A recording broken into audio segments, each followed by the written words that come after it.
Have you ever wanted to pull off the perfect heist? That's a rhetorical question. I know the answer is yes. Everyone wants to pull off the perfect heist. We're all criminals on the inside.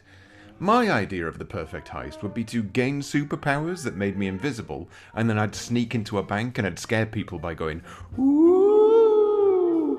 The only problem is I've not figured out how to make myself get superpowers, and also going woo isn't actually a heist. Basically, I just want to be a ghost. If I can get rich from that, then that's merely a bonus. They Stole $1 Million is a game which allows you to try and pull off that perfect heist. I say try, and you'll understand why I've used that word very shortly. It was published by the hilariously named Areola Soft, but instead of making tit and bum movies, they made video games. Quite a lot of video games. Quite a lot of video games I've literally never heard of, such as the unnecessarily unwieldily titled Len Dayton's Blitzkrieg the Game from the Rise of Hitler to the Fall of England. Even more confusingly, Areola Soft were originally set up in Germany, but also had a subsidiary in the UK, and that subsidiary in the UK founded another company called 39 Steps, and it was 39 Steps who developed They Stole $1 Million, with Areola Soft UK publishing the game. All we need at this point is some sort of twist, like, for example, 39 Steps was actually a ghost this entire time going, woo, and scaring people, and then we'd have ourselves a heist film, if the ghost also stole money. I don't really understand what heist. The game itself takes place within a fake piece of software, an operating system called SWAG, which stands for Software for Aspiring Gangsters. Of course, using this software you have to hire a crew, choose the place you want to rob, buy some information on the place if you so wish, pick a fence to sell your goods to, and then you're pretty much ready to get going. It feels weirdly futuristic to have a Spectrum game from 1987 be using this Windows-style operating system.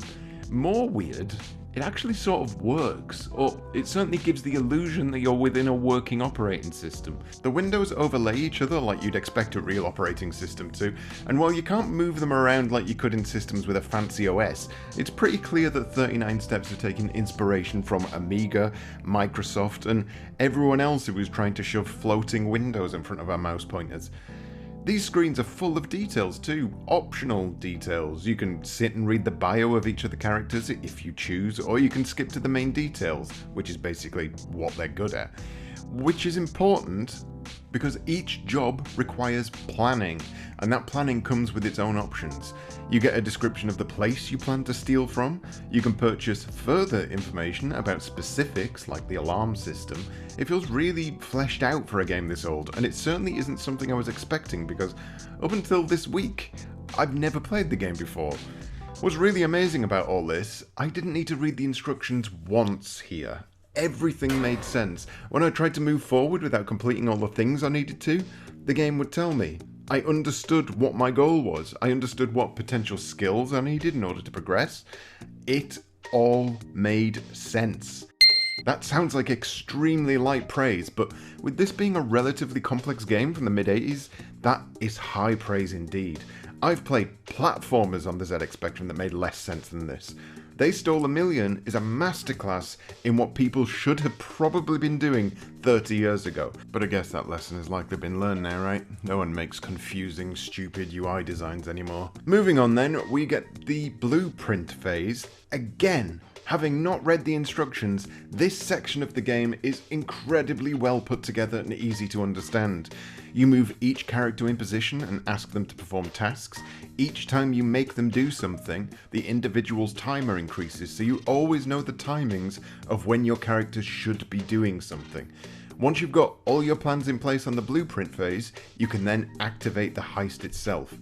As an example, I will get my locksmith out of the car, go to the front door, lockpick, then walk through. I can then get my second guy to wait in the car until I know the lock has been picked, and then send him through. Then you disable the alarm, rob everything in the store, and get away scot-free. Easy peasy. Just look at how smoothly this goes.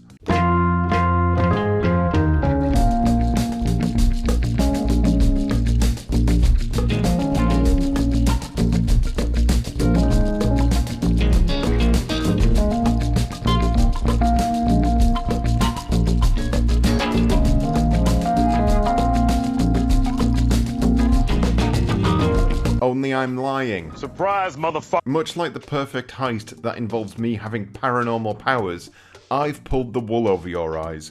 Ooh. I didn't have the slightest clue what was going on before I read the instructions. Here's how my first attempt actually went.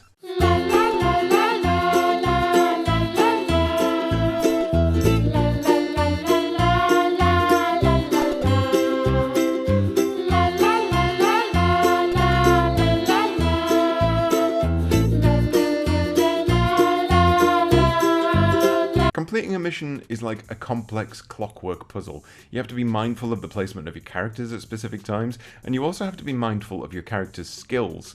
And this is where the host hardware doesn't quite keep up with the ambitions of the game itself.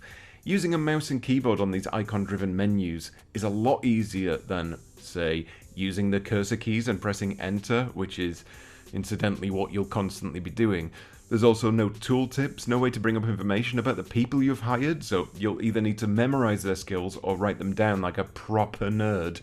You can't get a decent idea of the map because you can only see one screen at a time, therefore you'll have to trial and error your way around these open plan areas.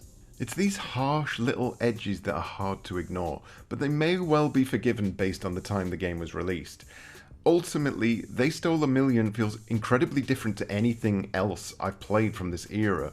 It's actually a gameplay style I haven't really seen popularized until fairly recently, with games such as Door Kickers and Frozen Synapse, a sort of turn-based, real-time planning sandwich. Those games have the benefit of the now on their side, being able to use a mouse to pan around the map, plan things out, quickly erase any cock-ups before committing. These are all things that are easy to take for granted when you come to a game like They Stole a Million, because as much as it is a very forward-thinking game, it does feel like a relic of the past. Creating a plan, for instance, is absolutely fine until you realize there's an issue somewhere in the middle of your plan. That means you have to go through each part of the plan step by step until you've found it, and then remove everything thereafter and start from that part. Oftentimes it's easy just to wipe everything and start all over again. As missions get harder, you're also trying to juggle 4 criminals in buildings that are full of traps, security cameras, roving guards, and other things determined to stop you in your tracks. There's also the issue of pacing. Make one mistake here and you're going to have to watch your doddering thugs go through the motions from start to finish every time. There's no way to speed the action up, and you can't just leave them to it while you go off and make a cuppa, because if your lookout spots a police patrol, you have to make everyone stop moving by pressing the freeze button. I'm not sure that's how the police work. The fact there's a car parked suspiciously outside the shop, and the front door is wide open, and there's smashed glass everywhere. No, that's not an issue, but God forbid you should be spotted walking across a carpet. Oi, oi, oi, oi, oi, oi, oi. You'll be locked up in no time. Those police only detect motion for some reason. All of these issues eventually pile up to the point where I wasn't necessarily enjoying myself anymore. The game has a fantastic idea, very well thought out, but hosted on something that can't quite contain the amount of ideas it's trying to sellotape together. Instead of looking forward to a new level, I was dreading the process of starting all over again and trying to learn what I need to do and when. This in turn leads to another issue. The game is static. There's only a handful of places you can try to rob, and believe me, that alone will take you a while, but nothing changes about them. They're the same buildings with the same security systems and the same targets. Once again, bringing this idea into the present day, it would be the perfect fodder for a lovely bit of random generation.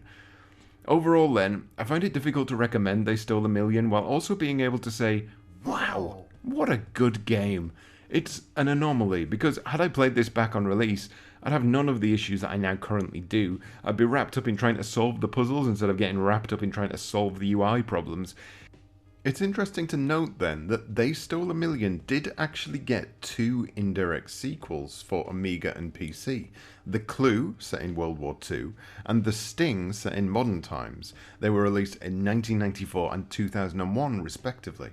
It could well be that those games fix the issues I have here. And that being the case, I think it's worth spending the next couple of hours looking at those now.